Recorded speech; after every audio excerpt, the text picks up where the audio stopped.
Everybody knows about Giannis Antetokounmpo. He's been arguably the best NBA player for the last 6 years. But what about the other Antetokounmpo brothers? Thanasis, Costas and Alex. They also play professional basketball, have been in the NBA, but what happened to them? You'll be surprised to find out what they have actually all accomplished in basketball. Starting off with Thanasis Antetokounmpo. Now Thanasis is considered a meme in the NBA world because playing alongside Giannis in Milwaukee, he became the face of nepotism. People say he was the worst player in the league and only on the Bucks because of his brother.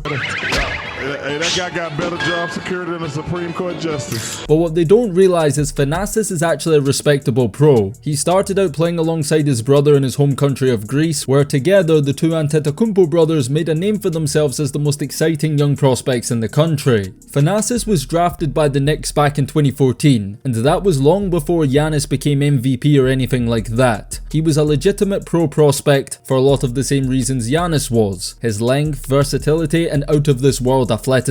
While Thanasis only played 2 games with the Knicks in 2015, he did make an impact in the G League. He was a top defensive prospect who made 2 All-G League defensive teams during his 2 years in Westchester, and he actually put up some impressive numbers, averaging 13.9 points, 6.2 rebounds, 1.7 assists, 1.7 steals and 1.7 blocks. In 2017, after failing to break through into the Knicks rotation, Thanasis went overseas and joined Andorra in Spain's Liga ACB, which is considered the best domestic league outside the NBA. Thanasis helped his club qualify for the ACB playoffs for the first time in 22 years. They lost to Real Madrid, the most successful EuroLeague club, and Thanasis averaged an impressive 12.7 points and 4.7 rebounds in these playoffs, and he was voted the most spectacular player of the year by a credible Spanish magazine. In summer 2017, Thanasis was called up to represent the Greek national team at Eurobasket, teaming up with European legends like Nick Kalafis, Costas, Papa Nikolaou and Papa Petro. This tournament was stacked with NBA players: the Gasols, Porzingis, Bogdanovic, Vucevic, Valanciunas and many more. Thanasis contributed for Greece, averaging 6.1 points and 1.6 rebounds, but they lost to Slovenia in the tournament led by a 17-year-old Luka Doncic. These performances for club and country earned Thanasis a move to Panathinaikos, the 7-time champions of Europe and arguably, depending on who you ask, the biggest club in Greece. Playing for one of the best teams in the continent, Thanasis was a standout player. In 2 years he made 2 All-Star games, winning MVP both times, was most spectacular player twice and won 2 Greek league titles and a Greek Cup. He was called up to represent Greece again at the 2019 FIBA World Cup, where he teamed up alongside his brother for the first time since his early days in Greece. And after another solid contribution, averaging 6 points and 1.4 rebounds, showcasing great chemistry alongside his brother, this is when he got his move to Milwaukee. Now, did nepotism play a huge factor? Obviously. Giannis being the franchise player helped his case, only a fool would deny that. But at that period of time, Thanasis had proven that he could compete with top level guys both in Europe and at international level. He had a respectable CV, and obviously being younger back then, still had a ton of potential by NBA standards. Thanasis played 5 years in Milwaukee, and regardless of what anyone says, it worked out, because after signing his brother, over the next 3 years, Giannis went on to win back-to-back MVPs, and then the NBA championship, winning finals MVP and Milwaukee's first title in almost 50 years. Thanasis played 198 games with the Bucks, starting 11 times. He averaged 2.4 points, 1.6 rebounds, and shot 51% from the field, which might be underwhelming statistically, but he brought value in other areas. His role was to be a locker room and energy guy. He did that, and he had his moments in the NBA too. In 2021, for one game he looked like his brother, recording a career-high 27 points, 5 rebounds, 2 assists and a block in a win over the Cavs. He also had several highlight moments throughout his career. Let's watch some of them. Him doing warm-ups, and the older son made it right back. The younger son whipped to his legs, went behind his back. Like that? Like that? Oh! The other Antetokounmpo with a highlight play, and look at his brother. What's going on while he's sitting on the bench? Another one. All tapped out.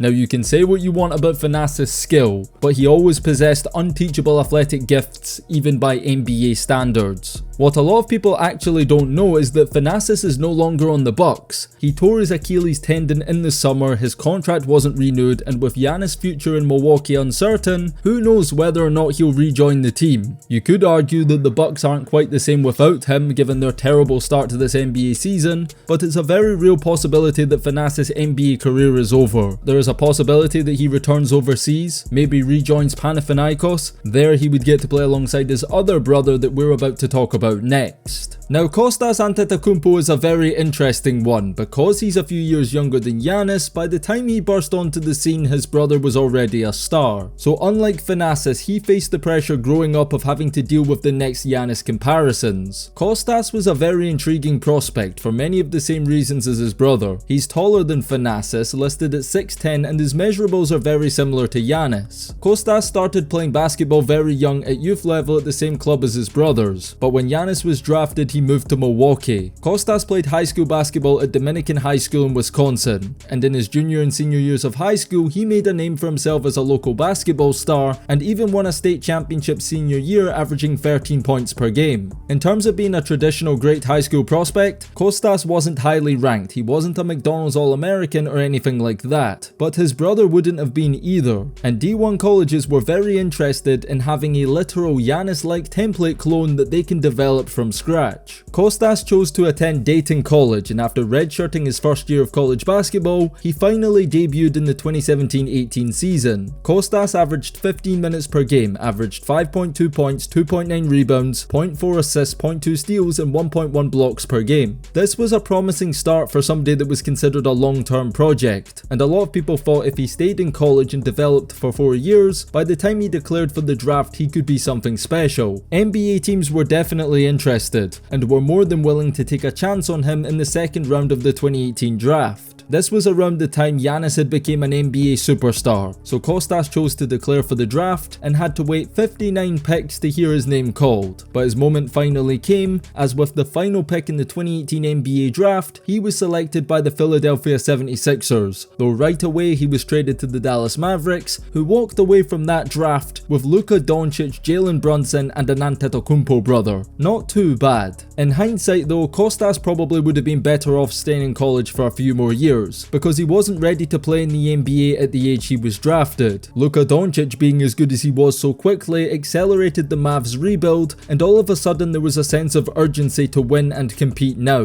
which was prioritized over the development of a young prospect like Costas, who may have benefited from some tanking seasons. He played just 2 games with the Mavericks as a rookie, a total of 11 minutes, and never scored a single field goal. He did show some promise in the G League though with the Texas Legends. In 40 games, Costas started 25 times, played an average of 25 minutes per game, and averaged 10.6 points, 6.1 rebounds, and 1.4 blocks per game on 53% shooting for the season, proving that he is a good basketball player that can hold his own with professional level players. He didn't do enough though to impress the Mavs, and at the end of the 2018-19 season, Costas was waived by the team, but he wasn't without a team for long as he was picked up by the Los Angeles Lakers that summer. Now at the time, many people questioned the legitimacy of this pickup and speculated that it might have been part of the Lakers recruitment pitch to try and sign Giannis in free agency. Costas spent 2 years in LA. In his first season on a 2-way contract, he only played 5 NBA games, averaged 1.4 points, 0.6 rebounds and 0.4 assists. He actually never missed a single shot. He went 3 of 3 in the 20 minutes he played, and the next season Costas got a bit more playing time, but while he played 15 games it was still only a total of 56 minutes, which amounts to 1 full NBA game plus overtime. His production was disappointing statistically, but you have to remember, if you're coming in garbage time last 30 seconds of blowouts, and that's really the only time you get in the game, your statistical numbers really don't mean anything at all. Funnily enough though, because he was on the roster, Costas Antetokounmpo actually won an NBA championship, becoming the first Antetokounmpo brother to win an NBA title, so the fact that he's an NBA NBA champion is an incredible accomplishment regardless of whatever role he had. During the 2020-21 season, when Giannis signed a long-term deal with the Bucks, Costas was waived by the Lakers and never played an NBA game again afterwards. Make of that what you will. But since then, Costas hasn't just thrown in the towel and leached off his brother. He's carved out a nice career for himself. Costas' performances in the G League, especially in South Bay, were some of the best basketball he's played in his career. After becoming a starter and averaging a career best 14.1 points, 5.7 rebounds, 1.6 assists, 1.3 blocks and shooting 62% from the field, he caught the attention of teams overseas. Costas joined French club Asvel, where he started his pro-European career at the highest level outside the NBA and EuroLeague, playing alongside Victor Wembanyama. In his first season back in his home continent, Costas finally got to play again, and in 26 EuroLeague games averaging around 13 minutes per game, he put up 5.7 points and 2.6 rebounds and was a part of the Asvel team that won the French League Championship. But Costas hadn't given up on the NBA just yet, and that summer he signed a two-way contract with the Chicago Bulls, briefly played in the G League again with Windy City, but was cut after just a few months without playing a single NBA game in Chicago, and this likely was the end of his NBA career. Not too long after, towards the end of the 2022-23 season, he returned to Europe, joining Turkish giants Fenerbahce. Costas didn't play much there, 14 games, under 10 minutes a night, and after averaging the most underwhelming numbers of his EuroLeague career, both parties decided to go their separate ways. Where things really get interesting for Costas is summer 2023, when he followed in his brother's footsteps, not Giannis but Thanasis, and joined Panathinaikos, the club which helped revive Thanasis' career when he was around the same age as Costas was when he signed. Now at the time, Panathinaikos were going through a rebuild. The previous season they'd finished with the second worst record in EuroLeague. Going into the new season, they brought in the legendary head coach Elgin Ataman. He had a plan and a role for Costas in mind. He featured regularly that season, playing in 24 EuroLeague games, logging around 10 minutes a night, and although it isn't reflected in his stats, Costas became an important piece, especially for his defense, and Panathinaikos shocked everyone as they made it to the Final Four of EuroLeague and defeated the champions Real Madrid in the final. Giannis Antetokounmpo was a part of the rotation. He played in the championship game, and by winning the title, he became one of the few players in basketball history to win both an NBA and EuroLeague championship. If you want to find out who else is on that shortlist, check out this video on the channel by clicking the card at the top right of your screen. Trust me, there's some names on that list that will really surprise you. That same season, Costas also won the Greek League title, helping Pau defeat rivals Olympiacos in a crazy final. He was an all-star his first year back in Greece, and this year Costas is a part of an even more stacked Panathinaikos team that's hoping to go back-to-back and defend their European title. Costas has become an important player for arguably the best team outside of the NBA, and at 26 years old he's still got a lot to do, and people should respect Costas. He's a professional, a regular for the Greek national team, and above all, he's a winner, having won championships all over the world in some of the best leagues in the world. And lastly, we have the youngest Antetokounmpo brother, and that's Alex. He was born in Athens but moved to Wisconsin at 9 years old, and because of this, he exclusively grew up playing basketball in the US. And we got to follow Alex's entire journey through social media. He was in the public eye from very young, his videos were posted all over the internet, and the hype got real when his brother Giannis described him as the best shooter in the family. Alex played high school basketball at Dominican High School just like Costas, and his improvement over those 4 years was very impressive. His freshman year he averaged just 2.9 points per game, but after a lot of hard work and a crazy growth spurt, Alex was considered a 3-star recruit, and as a senior he averaged 20 points and 7 rebounds per game and was a 2-time All-State selection. Alex Antetokounmpo received a lot of D1 offers. He could have gone to Ohio, DePaul, Green Bay, but he chose to take a different path than Costas and shocked the basketball world by becoming the next young prospect to bypass college and play overseas, a trend that at the time was popularized by the likes of LaMelo Ball, RJ Hampton and many others. Alex Antetokounmpo signed with Liga ACB club Murcia. He jumped right in the deep end, playing in the world's second best domestic basketball league. At first, Alex played in the reserve league, but not for long because he dominated, with 28.6 rebounds on 6 of 9 shooting from 3-point range in his debut. Despite impressing during his time in Spain though, Alex went undrafted in 2021. Now this could have happened for a multitude of reasons. Perhaps with him being the 4th Antetokounmpo brother, with Costas and Thanasis not kicking on the way their brother did, teams might not have been as excited by the prospect of developing another Antetokounmpo brother and started seeing Giannis as more of an outlier. But one team did take a chance on him, and that was the Sacramento Kings, who Alex joined for NBA Summer League in 2021. He played 3 games in Vegas and was actually a part of the championship winning team, so the Summer League title is another championship we can add to the Antetokounmpo brothers' illustrious CV in basketball. Following his performances in Vegas, one NBA team took a chance on Alex, the Toronto Raptors. Known for having arguably the best development program in the NBA, they wanted their chance to see what they could do with the Antetokounmpo genetics. Alex trained with the Raptors, was assigned to the 905 G League team, and in one season he featured regularly in a bench role, playing 15 times and logging around 7 minutes a night. That season he averaged 2.6 points and 1.3 rebounds per game.